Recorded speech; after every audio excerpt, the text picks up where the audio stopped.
And a warm welcome to the program. I'm Melinda Akinlami. Our focus is on the Northwest today, but first, our top stories. The Nigeria Labour Congress, NLC, and the Trade Union Congress, TUC, have suspended their strike for 5 days. This was announced at the end of a joint extraordinary National Economic Council meeting of the two unions in the nation's capital, Abuja. Labour had embarked on the strike after negotiations with the federal government on a new minimum wage met a brick wall. The industrial action had paralyzed economic and government activities across the nation on Monday. After a 6-hour meeting with the leadership of organized labor in Abuja on Monday night, the federal government expressed its commitment to raising the 60,000 naira offered as minimum wage. The tripartite committee resumed its meeting shortly after Labour announced the suspension of the strike. 3 people have been confirmed dead in a tanker explosion that occurred this morning at the Obiri-Ikwere flyover along the east-west road in Port Harcourt, Rivers State. The incident, which happened at about 9 a.m., involved a tanker carrying what is believed to be liquefied natural gas. It is said to have fallen while trying to navigate the roundabout and then, in the process, crushed a vehicle and exploded. There was a mild drama when a scavenger who tried to steal parts of the truck was apprehended by the crowd and handed over to the police. This incident is coming a month after a similar tanker explosion occurred along the Eleme axis of the same east-west road, which claimed 4 lives and destroyed over 60 vehicles.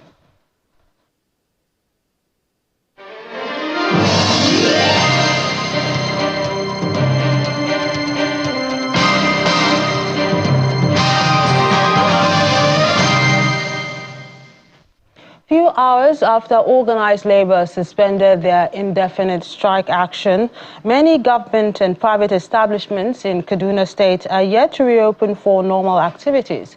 At the state secretariat, where many state government ministries are located, the main gate is still locked with no presence of civil servants. There's a similar scenario with many of the banks located along the Yakubu Gowon Way, as the gates were still shut with no presence of staff and customers. Speaking to Channels Television, the Kaduna State TUC chairman, Mr. Abdullahi Danfulani, says the strike was relaxed for a week to enable the labor unions conclude discussions and negotiations with the federal government, adding that workers will resume normal duties tomorrow. We relaxed the strike for 7 days maximally, and hoping that government will do the needful and arrive at a reasonable minimum wage and revert back the price of electricity tariff, hopefully, inshallah. So in the event that such did not happen? And we'll go back. That's why the strike is on a relaxed mood. We are hoping that they will comply and do the needful before the end of next week. The officers that are closed were many. Our monitoring team are there unlocking the keys. So between now and later, the whole keys that were the office were not going to open for work to commence tomorrow by the special grace of God. We appeal to them to do the needful, carry out their responsibility accordingly. We are assuring them we are going to stand and defend their rights anywhere. We want to ensure they have a living wage, not minimum wage, by the special grace of God. Staying in Kaduna State, but this time we're looking at security matters. Operatives of the State Police Command have arrested 4 notorious kidnappers who have been terrorizing residents in the Northwest Zone. According to a statement issued by the Public Relations Officer of the Command, ASP Mansur Hassan, the 3 suspects who have taken part in several kidnapping and cattle rustling activities in the zone were apprehended by a joint team of police operatives from Saminaka Division and local hunters in Lere local government area.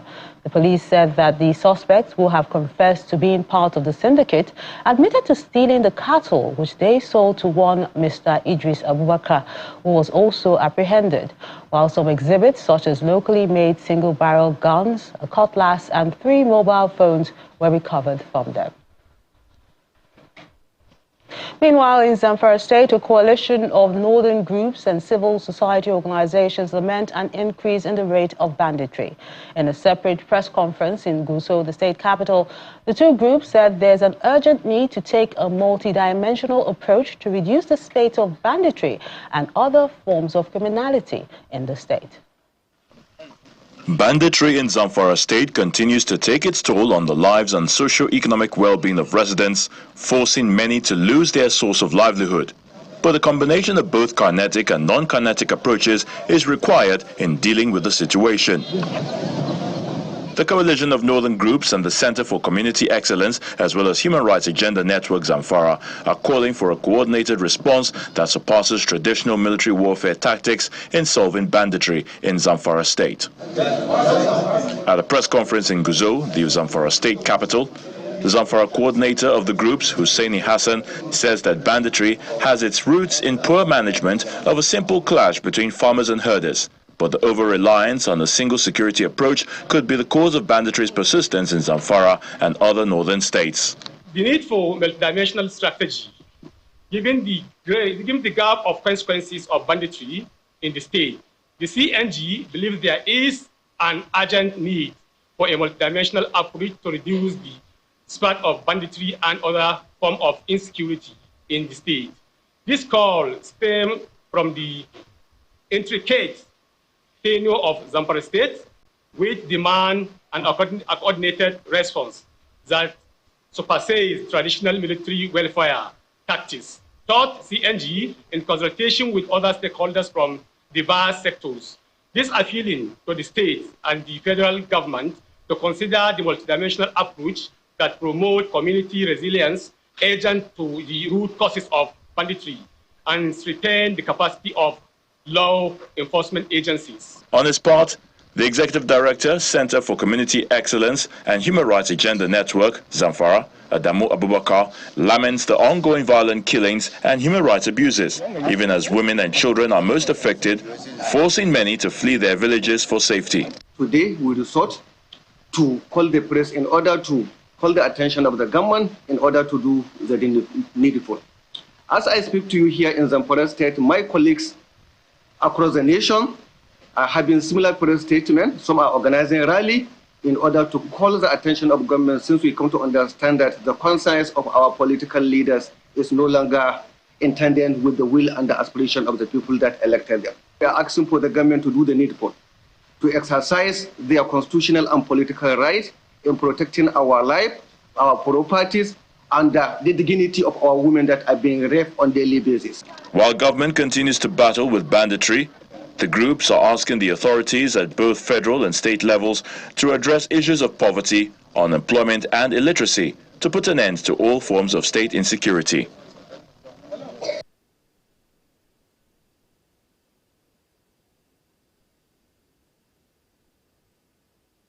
Staying in Zamfara State, the United Nations has commenced a stakeholder workshop on insecurity, crime and drug abuse. The workshop, organized by the United Nations Office on Drugs and Crime Nigeria Country Office, began on Monday at the Government House in Gusau. A statement by the spokesperson for the Zamfara State Governor, Mr. Suleiman Idris, disclosed that the workshop is a UN assessment and programming mission to respond to insecurity and drug abuse challenges. The United Nations team, led by Mr. Oliver Sope, have been engaging with key stakeholders in various sectors for a few days now. Governor Lawal emphasized that a strong team of resourceful individuals from the United Nations demonstrates a collective commitment to address the challenges facing Zamfara, including banditry, associated crimes, and their connection with drug abuse. Governor Ubasani of Kaduna State has inaugurated a $20 million processing plant in Igabi local government area. At the commissioning, the governor expressed optimism that such investment will increase the internally generated revenue as well as create jobs for the teeming youth in the state.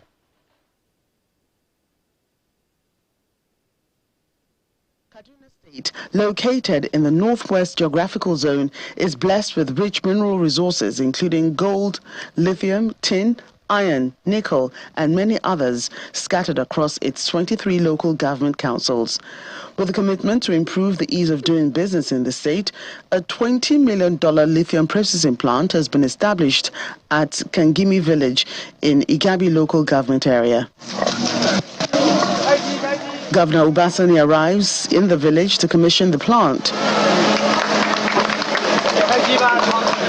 He describes the venture as a catalyst for job creation and economic development. This project is set to provide over 3,000 job opportunities at both the Kuriga mining site and Kangimi processing plant.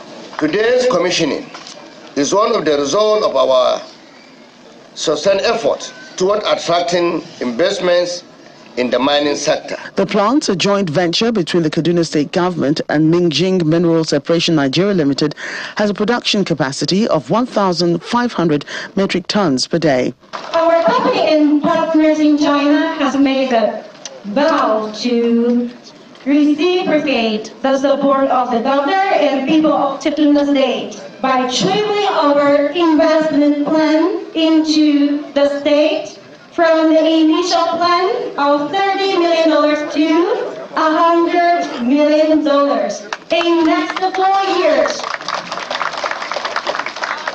I wish to state here that our operations will always be on compliance with the international standards, as well as abiding by all the rules and regulations of the country and the state. Governor Sani later takes a tour of the facility.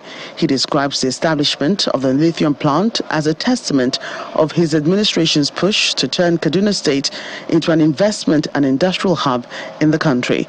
Since we came in, our government have come up with some reforms, and that was the reason why we have been able to attract a lot of investment to Kaduna. Of course, you can see that within a very short time, I can say here today without any contradiction that we are leading in Nigeria in terms of lithium production, because these are very important investors partner with us. We give them all the support, and today I'm happy that the ratio of our partnership is 30-70. With an educated workforce, favorable climate and investor-friendly reforms, Kaduna State says it's committed to sustainable development and creating more jobs for its youth by attracting more investments into the state. The Kebbi State Governor, Mr. Nasir Idris, has pledged to work closely with his Sokoto State counterpart, Mr. Ahmad Aliu, to develop policies and strategies aimed at enhancing internally generated revenue of both states. This commitment came shortly after Governor Idris commissioned road projects awarded by the Sokoto State Government. Governor Idris emphasized the cultural affinity between the two states, describing them as one family bound by a shared heritage. Myself and Dr. Ahmed Ali, we have promised that we will work together as a family. And at the same time, we will work together and ensure that, inshallah, by God's grace, we will leave our footprint on the annals and bodies of our people. And inshallah, when we leave office, we have tangible projects that our people will pinpoint and say that during our reign, this and that, this is what we have done for our people. We thank you once again. While Governor Aliu highlighted the historical relationship between both states. The Kebbi and the Sokoto states, and by extension, Zamfara state is one family. In terms of culture, in terms of norms, and everything. So one cannot differentiate between Sokoto and the Kebbi states. That is why we want to continue the relationship so that we can relate, we can work together so that we can maintain that relationship.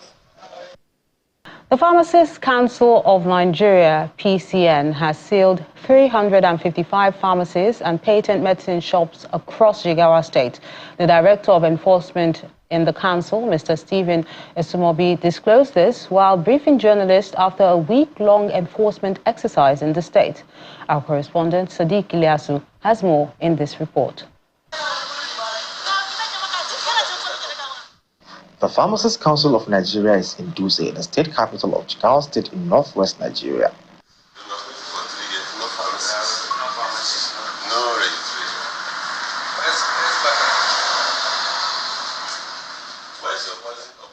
Members of the enforcement team are on a mission to ensure unapproved medicines are sold to consumers. Take your personal effects, your phones.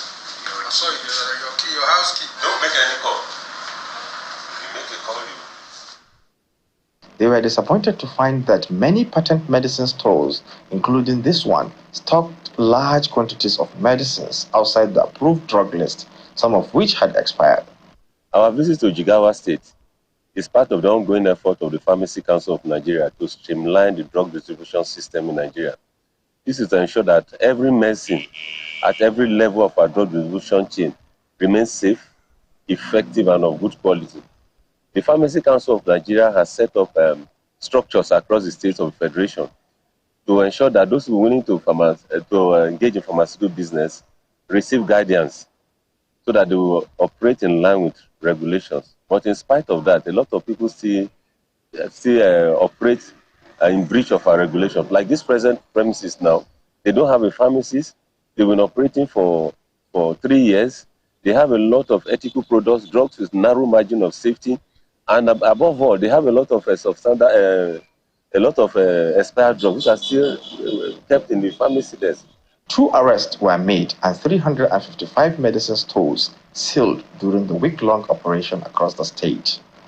A total of 355 premises were sealed. The premises sealed include 8 pharmacies, 87 patent medicine shops, and 260 illegal medicine shops.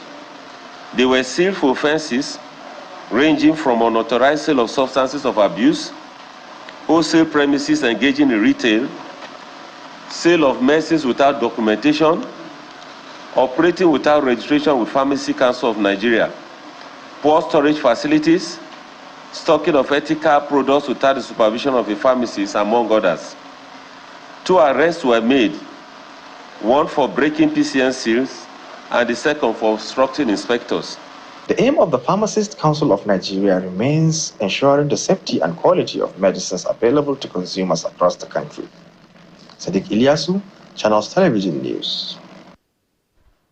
The Kebbi State government has pledged to provide a vehicle, furniture and ICT equipment for the State College of Nursing Sciences. The governor made this pledge during a visit to the institution. The provost of the college, Mr. Murtala Musa, had listed the several challenges affecting the operations of the school during the governor's visit, including inadequate furniture, insufficient student accommodation, amongst others. The governor asked the provost to forward all the requirements of the institution to his office as he plans to address them.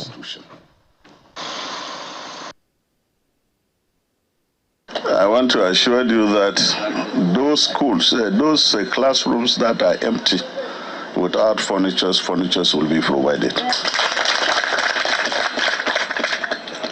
And also, coupled with our yearning and aspiration of seeing all our schools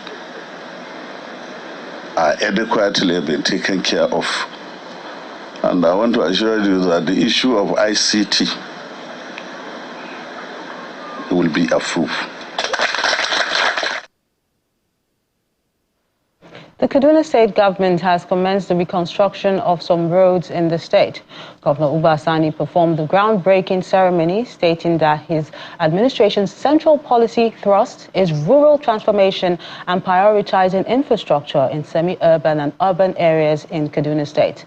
The project, which will be supervised by the Kaduna State Road Agency, KADRA, is aimed at boosting commercial activities in the area and creating job opportunities for the residents.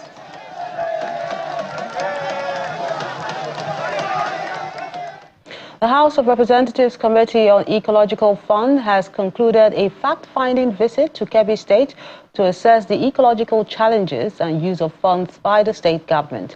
The delegation, led by the Deputy Chairman of the committee, Shino Oyedeji, visited several sites in Birin Kebbi, the state capital, to inspect projects executed with the ecological funds. The aim is to ensure the funds are being properly utilized to address environmental challenges in the state. as part of our oversight function, we need to see for ourselves. And what we have seen so far is an eyesore. You understand? There's no point saying that we need more. We need to do more in the area of erosion and ecological control, especially with the impact of the climate change all over the world. So, which means probably we should still expect more rains. And if we're still going to expect more rains with all what we've seen here, we need to be more proactive. Yes, we've seen what the state have done on their own to manage it in some areas, but a lot still need to be done. So we need to use this our visit to this environment. This is the first place we're visiting as a committee since our inauguration. It calls for concern, and we still need to move around the other states to actually see. But what we've seen in Kebbi today, there's a need for more to be done by the federal government.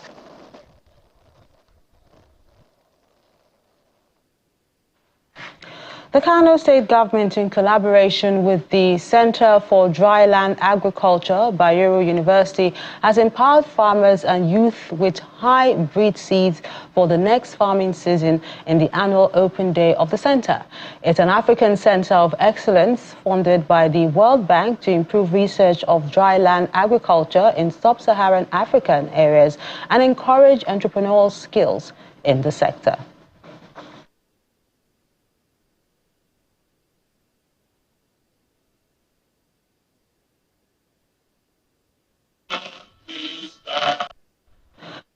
That's the program today. Thank you so much for watching. I'm Melinda Akinlami.